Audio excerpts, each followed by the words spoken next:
I never expected to meet him that night.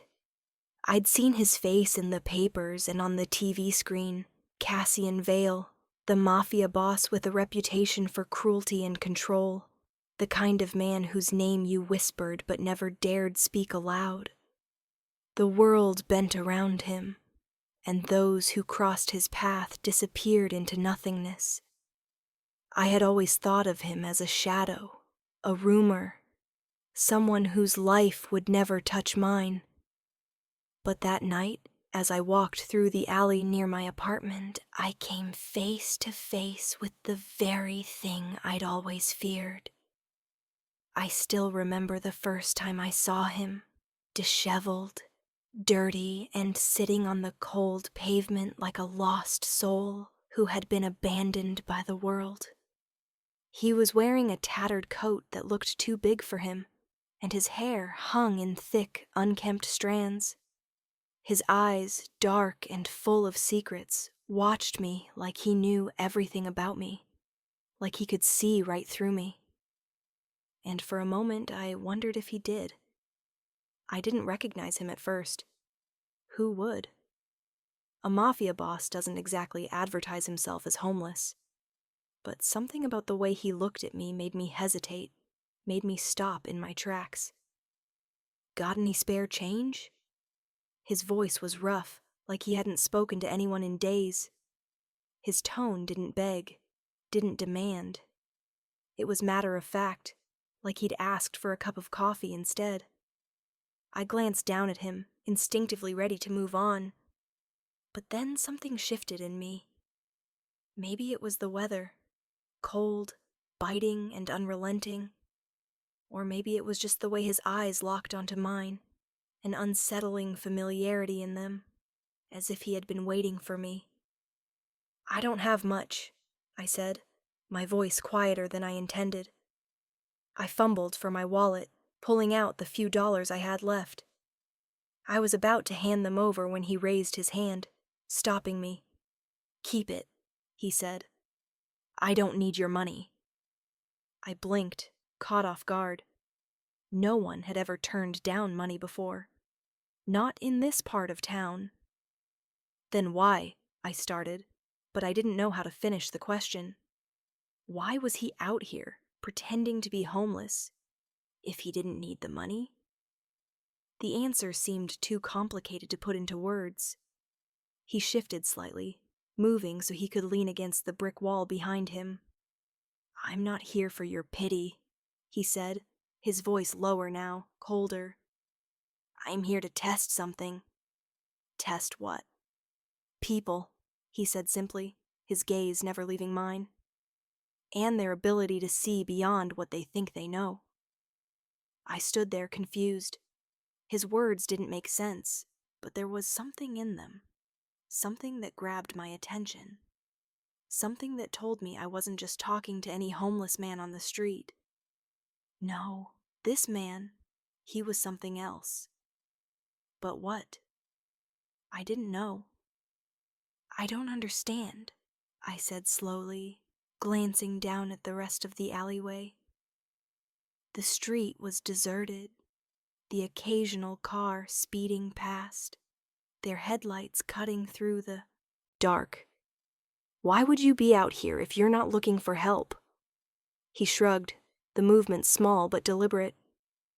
"Maybe I wanted to see who would stop, who would help. People walk past every day. They look, but they don't really see. Most people would have ignored me.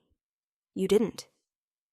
I stared at him, feeling a strange mixture of curiosity and unease settle in my chest.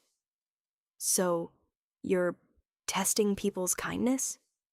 His lips curled into a faint smile, but it didn't reach his eyes. "Something like that?" "I still don't get it," I said, genuinely confused. "Who are you?" For a long moment he didn't answer. His gaze turned inward, like he was considering whether to reveal something he had no intention of sharing. "Cassian," he finally said, his voice quiet but firm. "Cassian Vale." The name hit me like a punch to the gut. I knew exactly who he was now. Every instinct in me screamed to turn around and run, but my feet stayed rooted to the ground. Cassian Vale, the Mafia boss. The most feared man in the city. The man who could make you disappear with just a snap of his fingers. He looked like a ghost now, disguised in the ragged clothes of a homeless man, as if he wanted to be forgotten, erased from the world. But I could see it, the weight of power in his stance, the coldness that radiated from him. This wasn't just any man. This was a predator in hiding. "Why are you doing this?" I asked, my voice barely above a whisper. He looked at me again, that unsettling familiarity in his gaze. "Why not?" he said simply. "Sometimes people need to forget who they are in order to see who they could become." The air between us thickened, the silence stretching longer than it should have. I felt the weight of his words settle on my chest, pressing against my ribs. And for the first time in my life, I felt like I was standing on the edge of something dangerous. "I don't know if I should feel sorry for you," I said, my voice shaking slightly, "or if I should just leave." "You can do whatever you want," he replied, "but you're still standing here." And for reasons I couldn't explain, I couldn't bring myself to leave.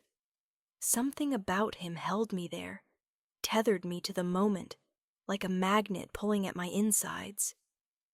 I didn't know why, but I didn't want to walk away from this. I took a deep breath. "What are you trying to prove?" "Nothing," he said. "I'm just here to see if you'll be the one who helps me, or if you'll be like everyone else and walk away." "I didn't walk away," I said, though I wasn't sure why. "But I don't know what you want from me." "I'm not asking for anything," he said, "but you're still standing here. That's enough for now." His words hung in the air between us, heavy and full of meaning.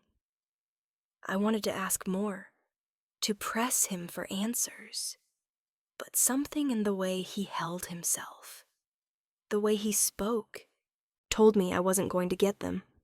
Not right now. "Well," I said after a long pause, "I guess I should go. I have work in the morning." He nodded, as if he understood.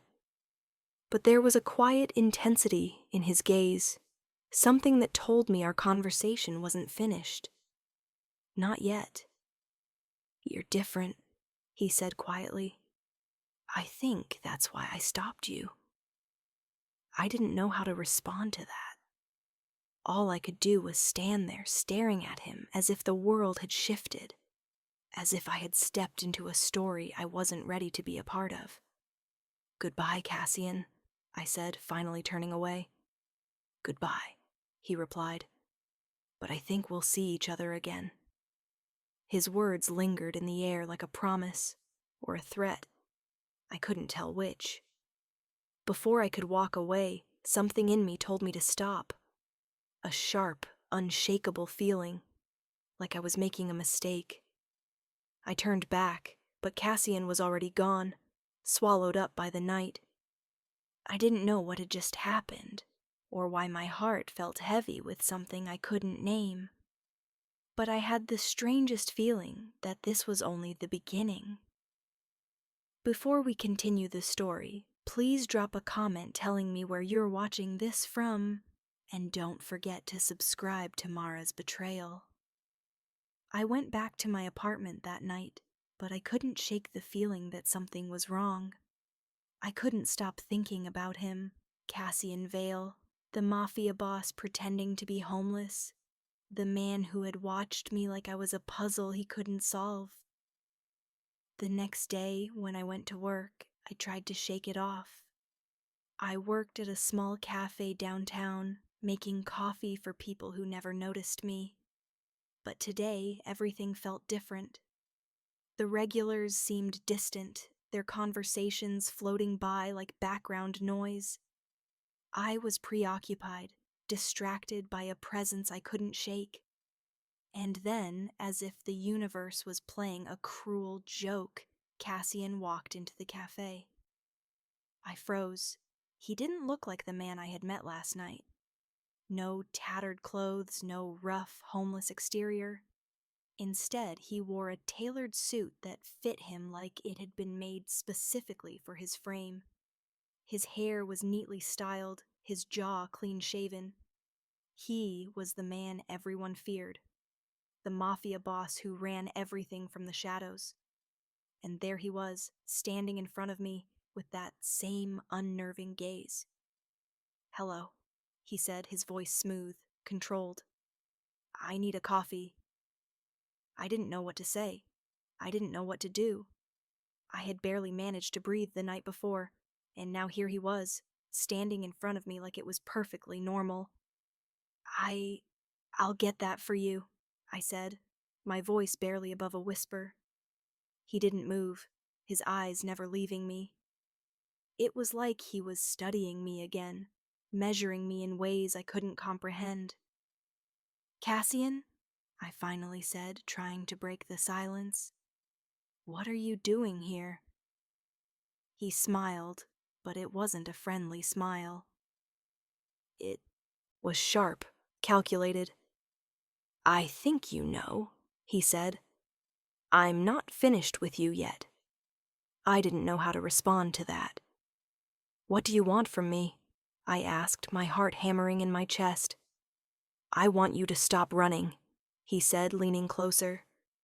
"I want you to stop pretending like you have a choice." I swallowed hard, and for the first time, I realized that no matter how much I tried to walk away, Cassian Vale wasn't going to let me. I wanted to say something. Anything. I wanted to ask why he was here, what he wanted from me, why he was doing this. But his presence was too overwhelming, too all-consuming. The way he stood there, calm and unshaken, as if he owned everything in sight, made me feel small, insignificant. "I didn't ask for this," I managed to say, my voice trembling despite myself. Cassian's eyes flickered with something unreadable. Amusement, maybe. It was hard to tell. "You didn't ask for a lot of things, Mara. But here we are." I wanted to tell him to leave, to go back to whatever dark corner of the world he came from. But the words stuck in my throat. Instead, I forced myself to look away, focusing on the coffee machine as if it held the answer to all the questions swirling in my mind. "Coffee," I mumbled, my hands moving mechanically, pulling the espresso shot, steaming the milk. My mind raced as I worked, trying to calm the panic rising in my chest. "Don't," he said suddenly, and I froze, the milk frothing wand still in my hand. His voice was quiet, but it carried a weight that stopped me in my tracks. "Don't what?" I asked, unsure of what he meant. "Don't pretend like you're fine. Don't act like you're unaffected by me being here." I clenched my jaw, fighting the urge to snap at him. "I'm not pretending." "You're shaking," he observed, his voice soft but pointed. "But you're right. You're not pretending. You're just afraid." My breath caught in my throat. "I'm not afraid of you." His lips curled into a small, almost imperceptible smile. "Really? Then why are you so nervous?" I didn't respond. I couldn't. The truth was, I was terrified. Terrified of this man, of the power he wielded, of the way he made me feel like I was trapped in a game I didn't know how to play. He was playing chess while I was still trying to figure out how to move the pawns. "Do you always come to cafes like this?" I asked, trying to change the subject, anything to break the tension. But it was clear that Cassian had no intention of letting me off the hook. "No," he replied, his voice dripping with sarcasm. "I don't usually like being surrounded by people who have no idea who I am." I could feel the weight of his gaze on me as I finished making his coffee, a perfect cappuccino. I handed it to him, my fingers brushing against his, but I quickly pulled my hand away as if his touch might burn me. "Why are you here?" I asked, my voice steady, despite the storm of emotions brewing inside me. He took the cup, his eyes never leaving mine. He took a slow sip, as if savoring the moment. "I'm here to make sure you don't forget me." I frowned. "Forget you? What do you mean by that?" Cassian set the cup down gently on the counter, his gaze intense. "You don't understand the game you're playing, Mara. I gave you a choice last night, and you chose to ignore it. But I don't forget things. I don't forget people." I swallowed, trying to make sense of his words. "You think I owe you something?" "No." He leaned in slightly, his voice dropping lower, more dangerous. "But you will. I always collect my debts, and you, Mara, are a debt I intend to collect." I stiffened, my heart racing. "I don't owe you anything. You're the one who's been playing games." Cassian's smile faded, his expression hardening. "You're right. I've been playing games.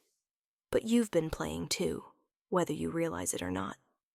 Stop." I shook my head, my voice shaking. "I didn't ask for any of this."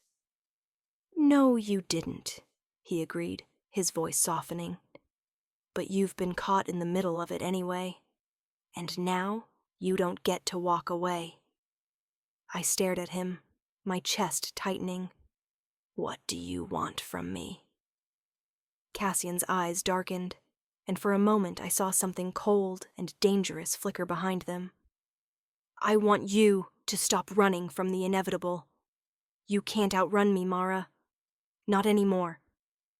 My heart pounded in my chest, the weight of his words settling over me like a thick fog.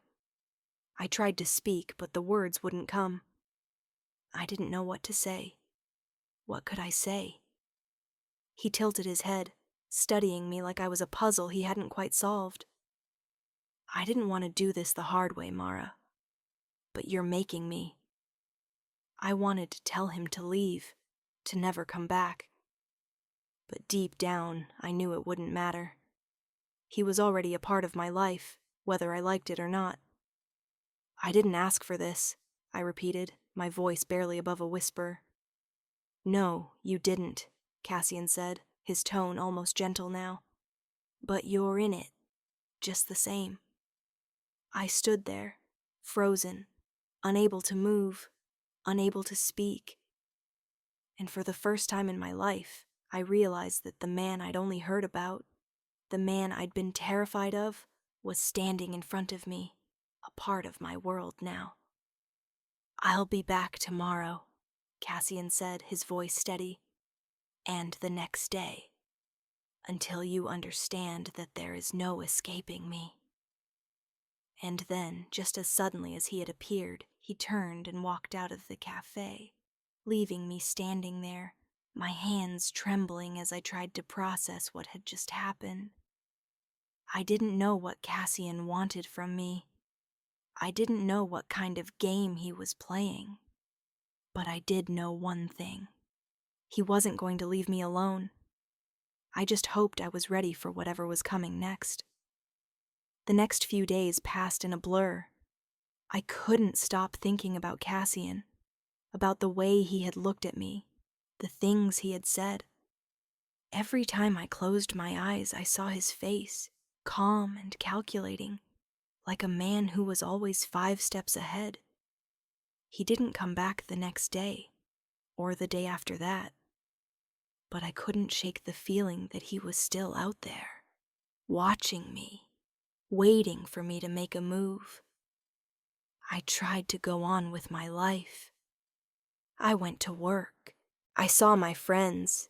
I tried to pretend like everything was normal.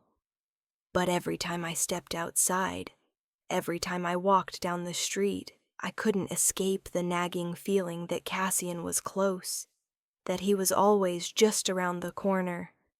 And then, one evening, as I was closing up the cafe, I heard the familiar sound of the door opening. I didn't have to turn around to know who it was. Cassian. "Late night," he said, his voice smooth, like he was picking up where we left off. "I like that." I turned slowly, my heart pounding in my chest. He was standing in the doorway, his gaze fixed on me, his presence filling the room like smoke. "Don't you have anything better to do?" I asked, trying to keep my voice steady, though my pulse was racing. Cassian stepped into the cafe, his footsteps slow and deliberate. "No," he said softly. "Not when I have you to watch."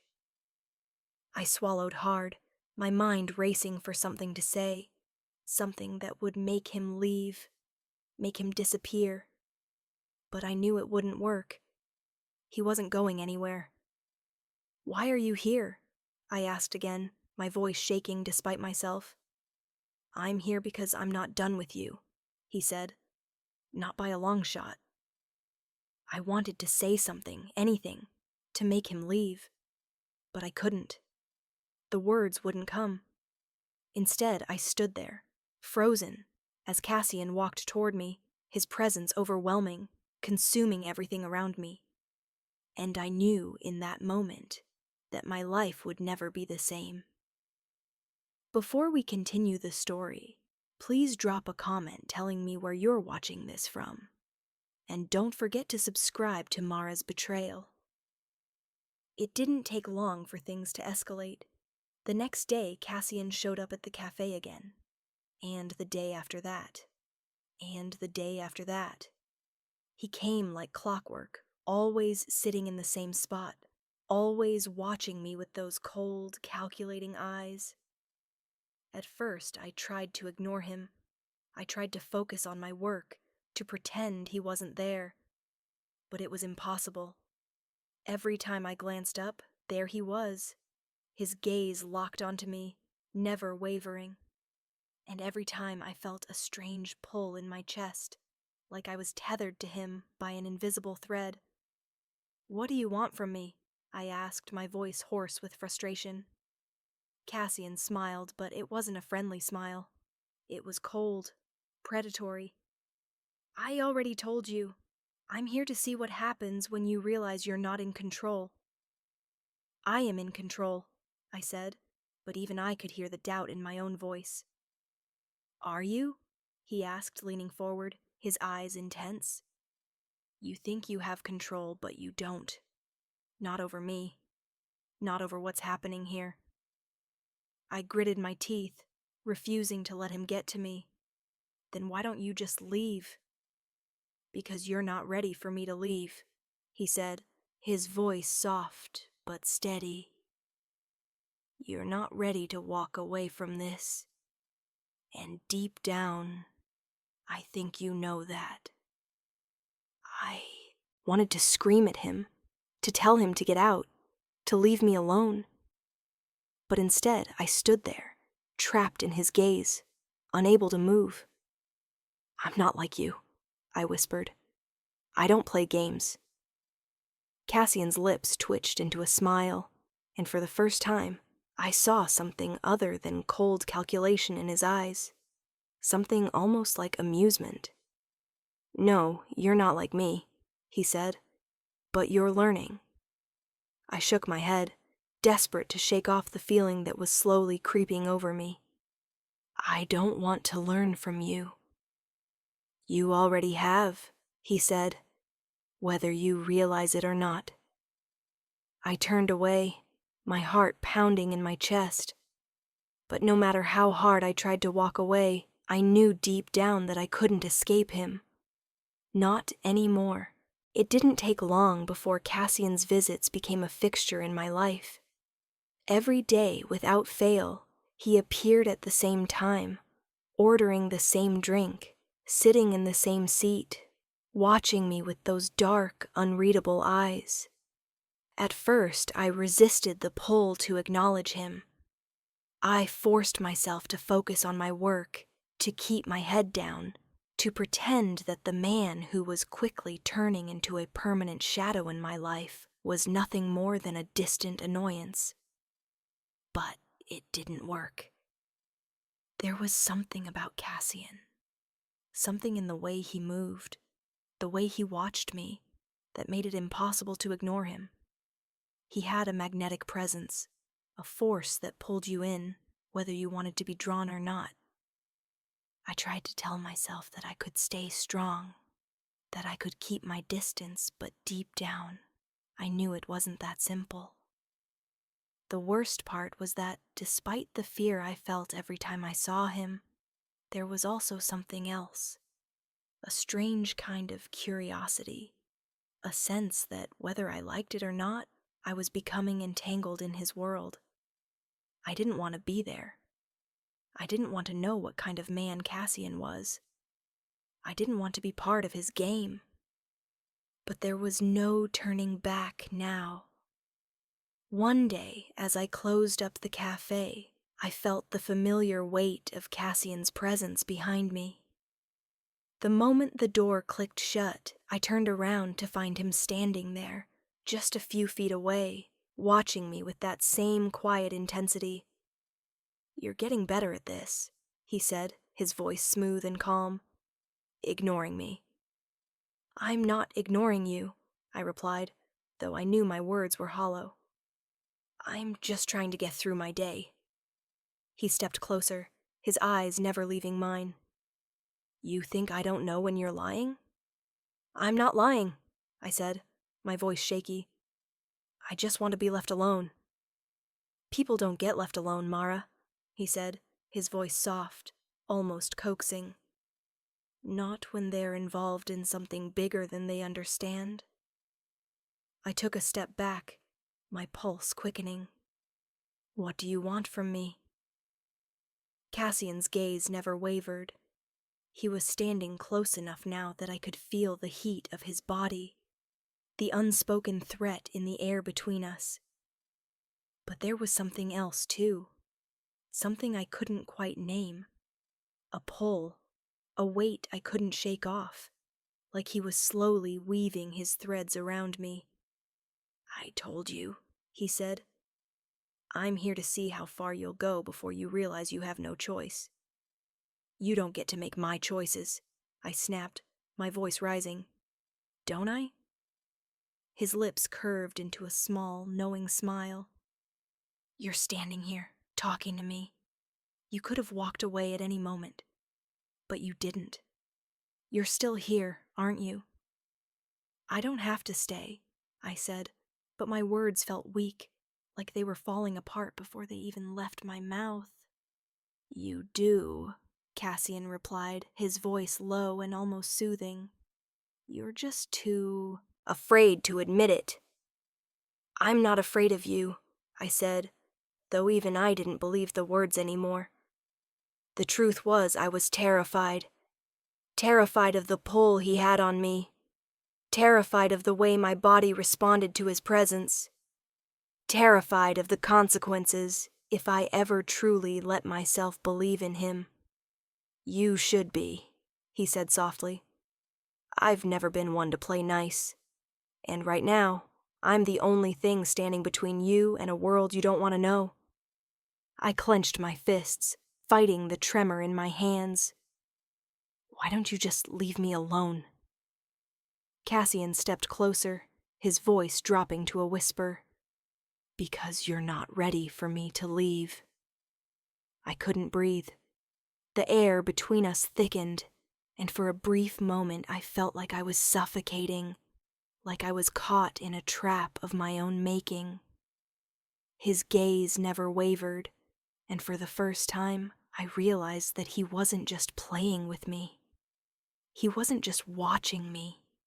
He was manipulating me, pulling the strings like a puppet master, and I had no idea how to break free. "I didn't ask for this," I said, my voice barely audible. "I know you didn't," Cassian replied, his voice cold. "But you're in it now. And whether you like it or not, Mara, I'm the only one who can help you."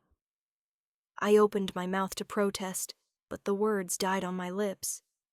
Because deep down, I knew he was right. He was the only one who could help me, whether I liked it or not. "Come with me," he said, holding out his hand. I hesitated, my heart racing. Everything in me screamed to walk away, to run as far as I could, to never look back. But I didn't move. Instead, I stared at his hand, at the way his fingers were slightly outstretched, waiting for me to take it. "You don't have to say yes," he said, his voice soft, almost coaxing. "But you're going to want to." I wanted to refuse. I wanted to tell him no, to push him away, to escape. But I couldn't. Not with the way he was looking at me, not with the weight of everything that had been building between us. "Where are we going?"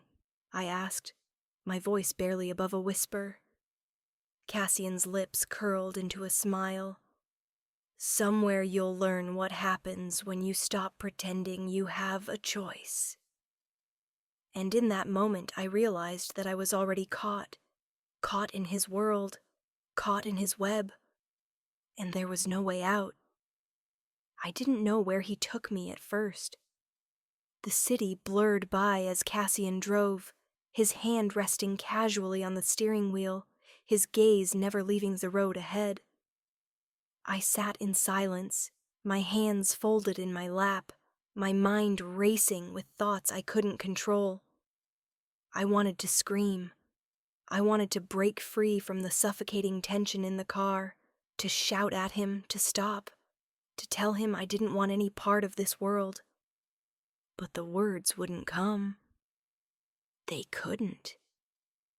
Because deep down, I knew that this was only the beginning. Cassian pulled into a parking garage, his car, sliding into a spot with a smooth, practiced motion. He didn't speak as he killed the engine, just reached for the door handle and stepped out. I stayed seated for a moment longer, my heart hammering in my chest. I had no idea what was happening, no idea what he wanted from me. But I knew one thing. I was in deeper than I ever imagined. When I stepped out of the car, Cassian was already waiting for me, his hands in his pockets, his expression unreadable.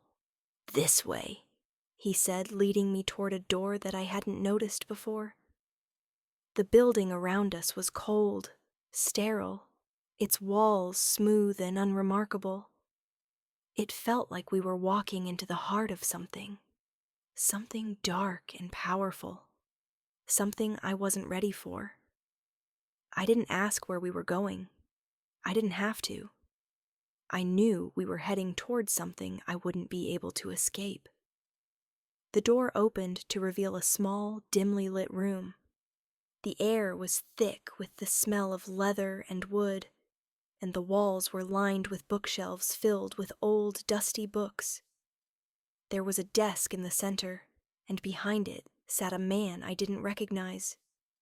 His face was sharp, his eyes cold, and there was a dangerous aura about him that made the hairs on the back of my neck stand on end. Cassian stepped into the room first, his posture relaxed, confident. He didn't look at me as he spoke. "Good," he said to the man behind the desk. "She's here." The man nodded, his gaze flicking toward me for a moment before returning to Cassian. "Is she ready?" the man asked, his voice low. Cassian turned slightly to look at me. "Are you?" I didn't know what to say. I didn't know what he meant. I didn't know if I was ready for any of this. "I'll take that as a yes," Cassian said, and then he turned back to the man at the desk. "She'll be fine." "Good," the man replied. "Then we can begin." I felt a chill wash over me. I didn't know what was happening, but something told me that I wasn't going to like it. Cassian walked toward the desk, his movements smooth and controlled.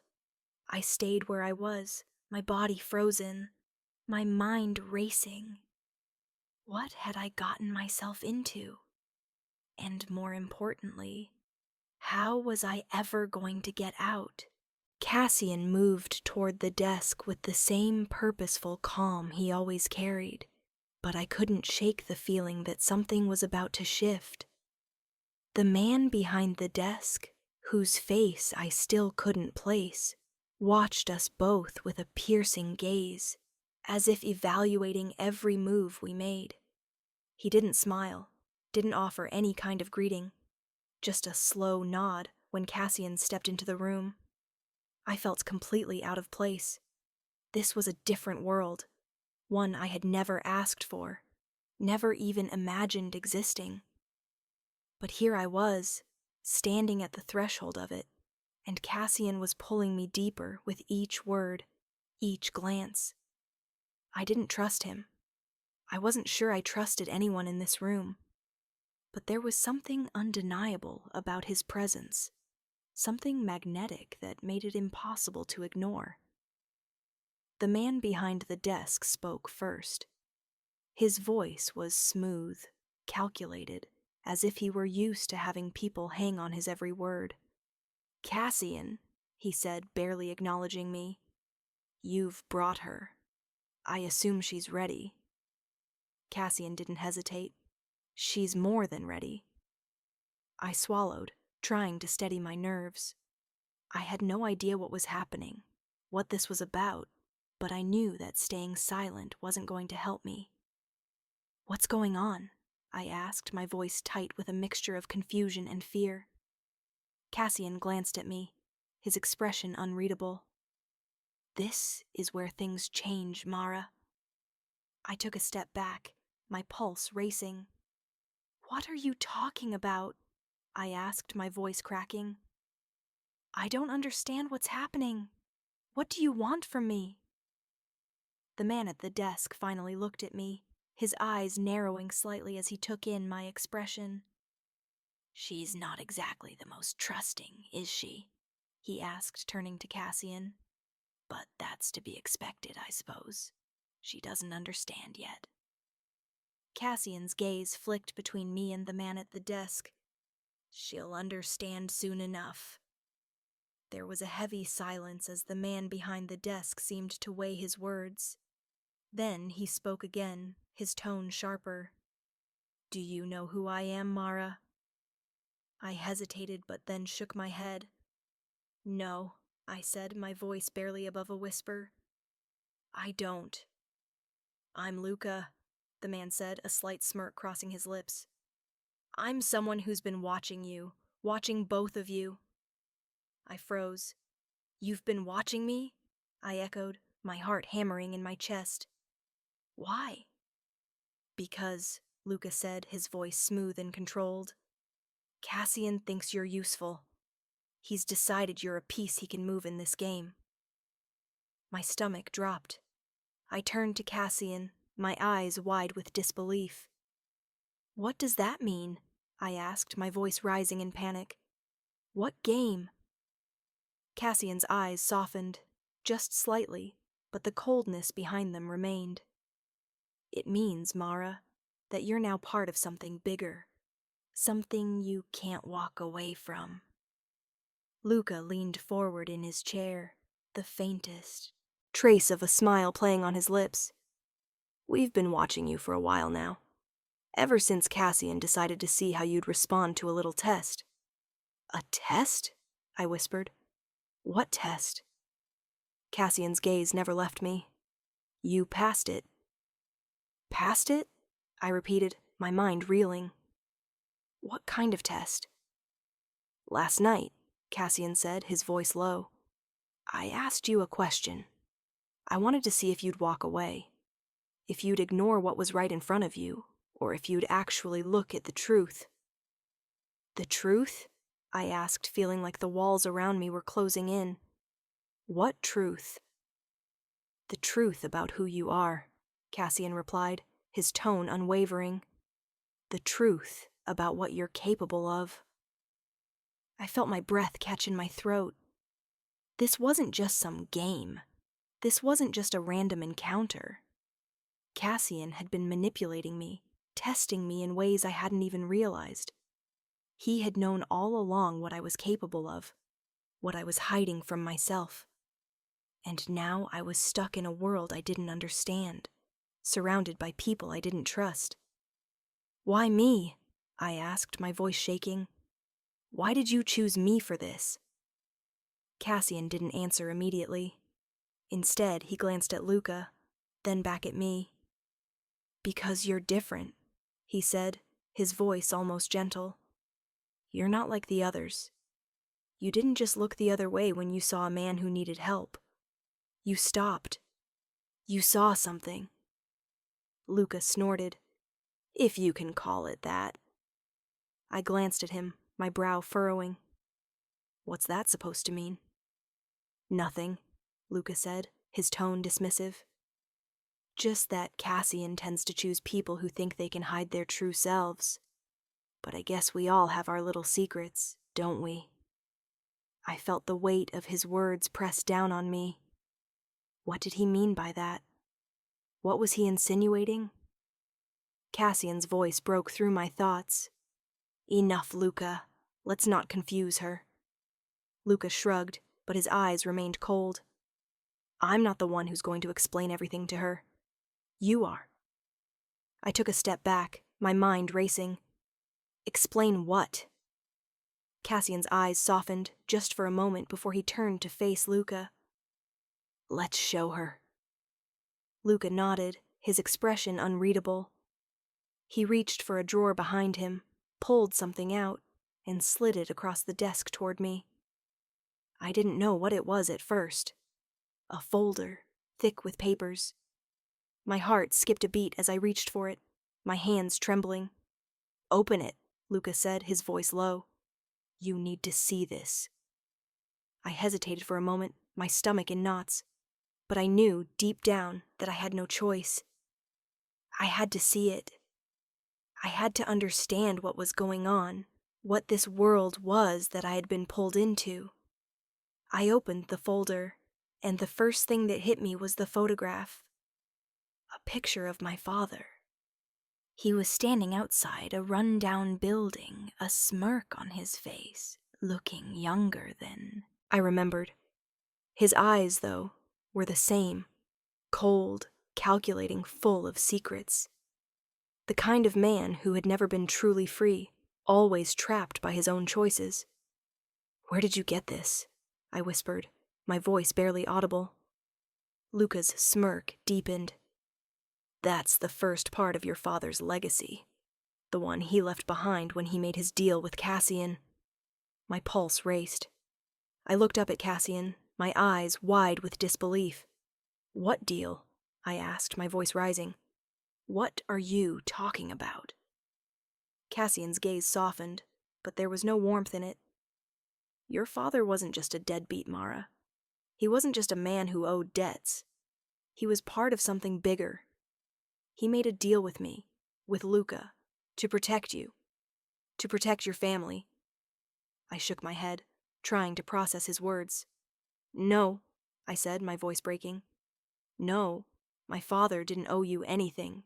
He owed me more than money," Cassian said, his voice cold and final. "Your father was always a means to an end.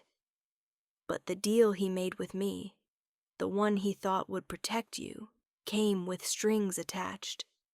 He didn't have a choice. And neither do you." My heart pounded in my chest as I stared at him, the weight of his words crashing down on me. "What did he promise you?" I asked, barely able to breathe. "I promised him your loyalty," Cassian replied, his eyes darkening. "I promised him you would join me. You would walk this path with me." I felt the ground slip beneath me. "No," I whispered. "No, I can't. I can't do this." Cassian's gaze was unwavering. "You don't have a choice." I shook my head, my thoughts a whirlwind of confusion and fear. "I'm not like him. I'm not like my father." "You don't have to be," Cassian said softly, his voice almost gentle. "But you are part of this world now, and you're going to have to make a decision. Stay and fight, or walk away and face the consequences." I felt the weight of his words press down on me. I didn't know what to do. I didn't know where to go. But I knew, deep down, that I couldn't walk away from this. Not now. Not when everything was so tangled up in lies and secrets. The room felt smaller, the air thicker. I felt trapped, caught in a game I didn't understand, and I was starting to realize that I wasn't just a pawn. I was a piece of this world, whether I liked it or not. I can't, I whispered. I can't be part of this. Cassian didn't say anything. He just stared at me, those dark eyes piercing through me like a blade. You don't have a choice, he said again, his voice calm, almost resigned. And in that moment I knew he was right. I didn't have a choice. The days blurred together after that conversation, each one feeling heavier than the last. I tried to focus on work, on the small things that used to keep my life anchored, but everything felt distant. I couldn't stop thinking about Cassian, about the deal my father had made, and about the dark world I'd been pulled into without my consent. I spent more time at the cafe, as if the clinking of cups and the low hum of conversations could drown out the chaos that kept spinning in my head. But Cassian didn't let me forget. Every day he came back. Every day he sat at the same table, ordered the same coffee, and watched me with those calculating eyes, like he could see every part of me, even the parts I hadn't let myself acknowledge. You've been avoiding me, Cassian said one afternoon, his voice low as I set down his coffee. That won't work for long. I'm not avoiding you, I replied, trying to keep my voice steady, but I could feel the heat in my cheeks, the guilt creeping up my neck. I've just been busy. Busy? He raised an eyebrow, his lips curling into a smile that didn't reach his eyes. Doing what? Pretending none of this is real? I felt a sharp pang in my chest. I'm not pretending. He didn't say anything for a moment, just watched me, his eyes unreadable. I think you are, he finally said. But that's fine. Keep pretending. The truth is that you can't walk away from this. Not anymore. The words hit me like a punch to the gut. I didn't want to admit it, but I knew he was right. There was no escaping this world. My father's debts, his mistakes, they were all now my responsibility. Cassian had made sure of that. I never asked for this, I whispered, my voice barely audible. I know, he said, his tone almost gentle, but you're in it now, and you'll learn to play by my rules, whether you like it or not. I looked down at my hands, my fingers trembling slightly. What do you want from me? He leaned back in his chair, studying me with that intense, unsettling gaze. I want you to understand something. You think you're here by accident, but you're not. Everything that's happened to you, everything that's happened to your family, it's all been leading up to this. You're part of something bigger now, Mara. I shook my head, trying to block out the suffocating reality of his words. I don't want any part of your world. Too late, he said, his voice flat. You're already in it. You can't pretend anymore. You'll either sink or you'll learn to swim. His words burned like acid on my skin. I didn't want to swim in his world. I didn't want to be part of the darkness that hung over everything he touched. But no matter how much I tried to push him away, no matter how many times I told myself I wasn't part of it, the truth was that I was already drowning. I'm not like you, I said, my voice trembling. I don't want to be. He leaned forward, his eyes narrowing. You think I'm like everyone else? You think I'm just some monster who enjoys playing with people's lives? I think you're dangerous, I said, my throat dry. I think you're a monster, and I think you've ruined everything. His gaze hardened. You think you can judge me? After everything that's happened? After everything your father did? The anger in his voice made my heart race. My father wasn't a saint, I said, my voice breaking. But he didn't deserve this. He didn't deserve to be dragged into your world. Cassian's jaw clenched. Your father made his own choices, Mara.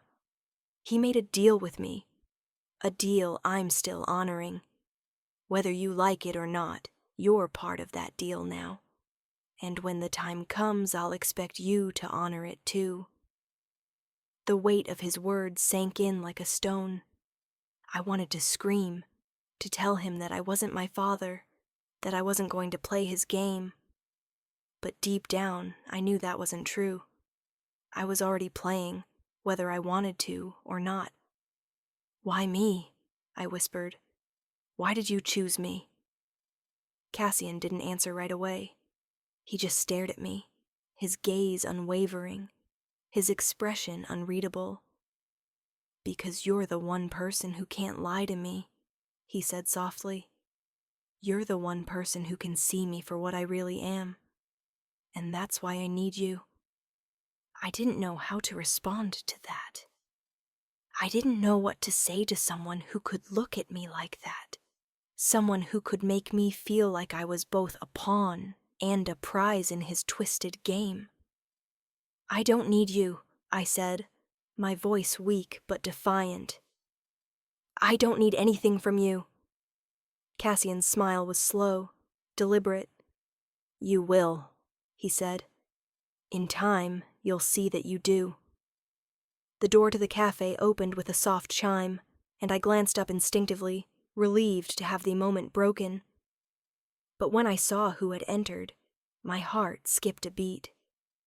A man stepped into the cafe, tall and broad-shouldered, with a dark suit that screamed power. His eyes scanned the room before landing on me, and I felt my stomach lurch. He walked straight toward our table, his steps confident and purposeful. I had never seen him before, but the way he moved, he wasn't just any man. He was someone who commanded attention, who made the air feel heavy with authority. Cassian didn't even flinch when the man approached. He didn't stand or offer a greeting. Instead, he just nodded once, like this was all perfectly normal. You're early, Cassian said, his tone neutral. The man's lips twitched into a small, controlled smile. Had to be. Things are escalating. Is it done? Cassian asked, his voice low. The man nodded. As we discussed. But there's something else. You need to know. Cassian raised an eyebrow, his attention fully on the man now. What? The word's getting out, the man said, his voice low and measured. People are starting to realize you're here, and they're not happy about it. I swallowed hard, my pulse quickening. What do you mean? The man's gaze flicked toward me, and I suddenly felt exposed, like I was being weighed and measured. I mean that your little world is about to get a lot more complicated. You might want to prepare yourself. Cassian's expression didn't change, but there was a flicker of something dark in his eyes. What's the next move? We deal with it, the man replied. The same way we always do. Cassian leaned back in his chair, his fingers drumming lightly on the table. And if I can't? Then we make sure you can, the man said. One way or another. I felt my chest tighten. What does that mean? Cassian turned to me, his gaze hard. It means that if I can't fix this myself, we'll have to take more drastic measures. You don't want to see that. I took a step back, my stomach twisting. What are you talking about? Cassian didn't answer right away.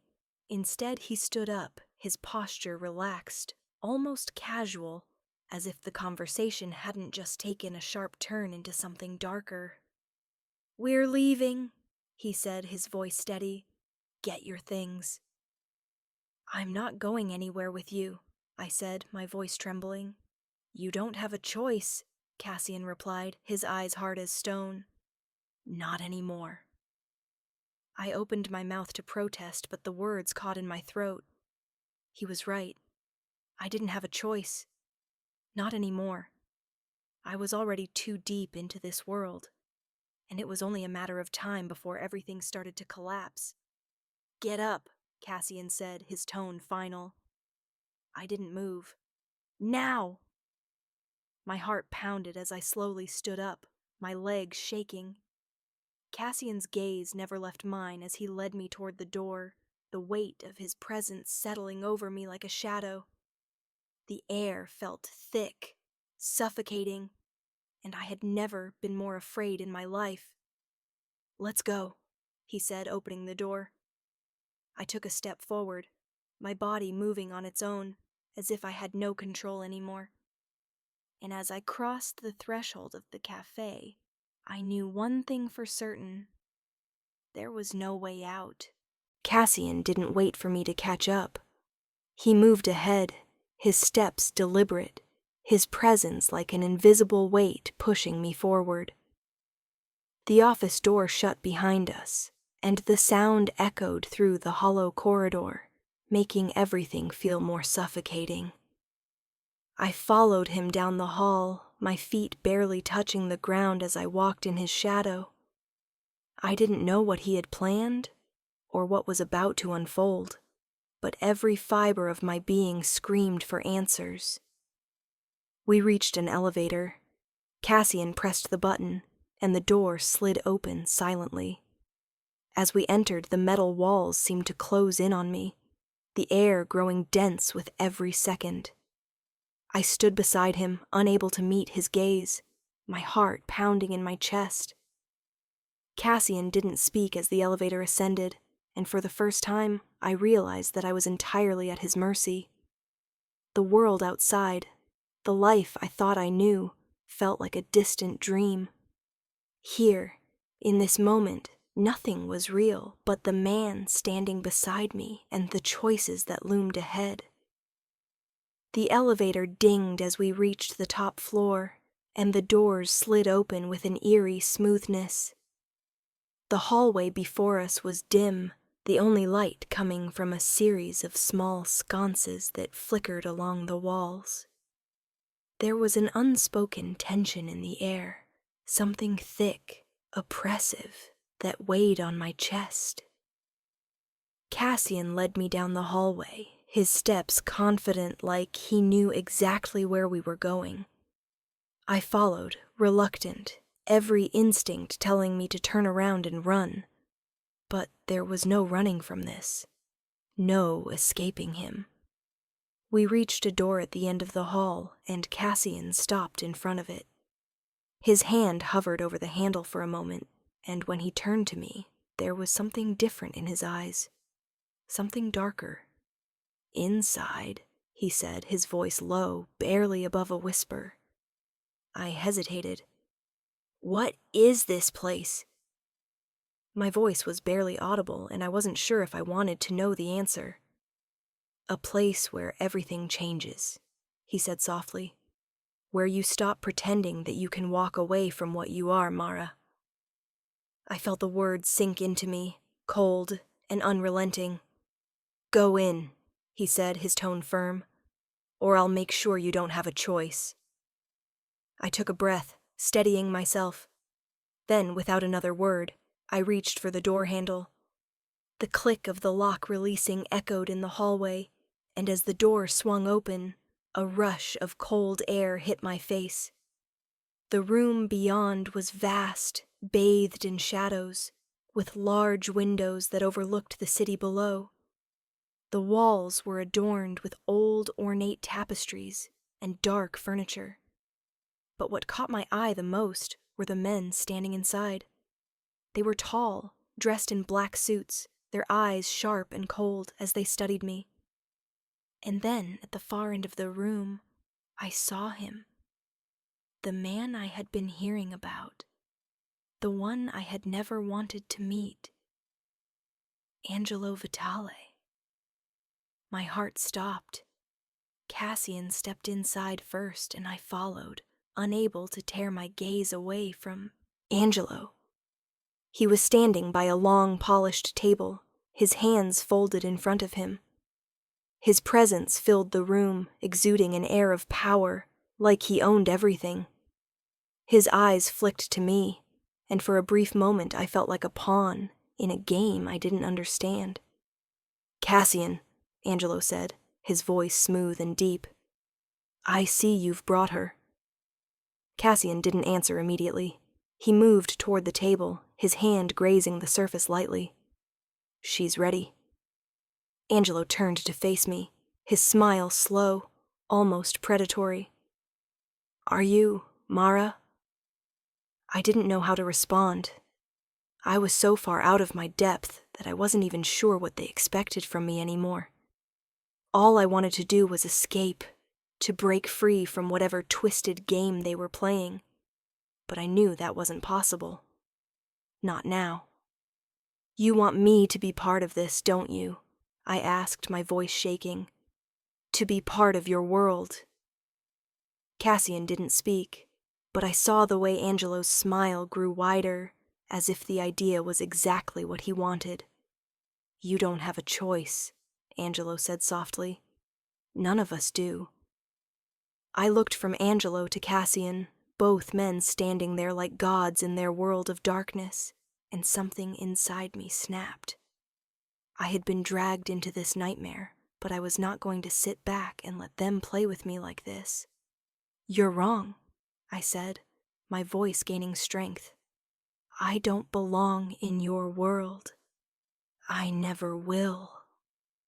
The silence that followed was deafening. Angelo's gaze was cold, but I saw the smallest flicker of amusement in his eyes. Cassian, too, watched me with that calculating look, as if waiting to see how far I would push back. "Maybe you'll surprise me, Mara," Angelo said, his voice smooth like velvet. "But don't make the mistake of thinking you can walk away when you've already made your choice." "I'm not part of your game," I snapped, my hands trembling. "And I will find a way out of this." Cassian stepped forward then, his presence swallowing up the space between us. His eyes never left mine, his gaze fierce and cold. "You think you have a choice?" he asked, his voice almost a growl. "You don't. You belong here, Mara, and no matter how much you fight it, you'll see that you're already in deeper than you realize." Before I could respond, a door on the opposite side of the room creaked open, and two men stepped in.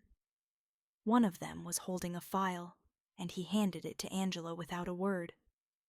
Angelo looked at the contents, his expression unreadable. I felt the tension in the room shift, and I realized, with a chill running down my spine, that something was happening.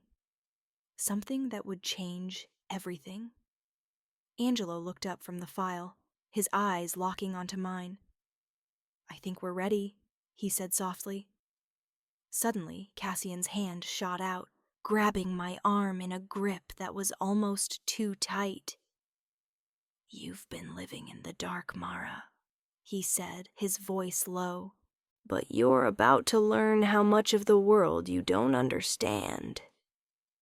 And with that, he yanked me toward the table, toward Angelo, who was smiling like a man who already knew how this would end. The last thing I heard before the door shut behind us was Angelo's voice, cold and final. "You're mine now, Mara, and there's no turning back." The world felt like it was closing in on me, but I couldn't move, couldn't breathe. All I could do was stand there, my heart hammering in my chest as the shadows swallowed me whole. If you liked the story, drop a comment for part 2, and don't forget to subscribe to Mara's Betrayal.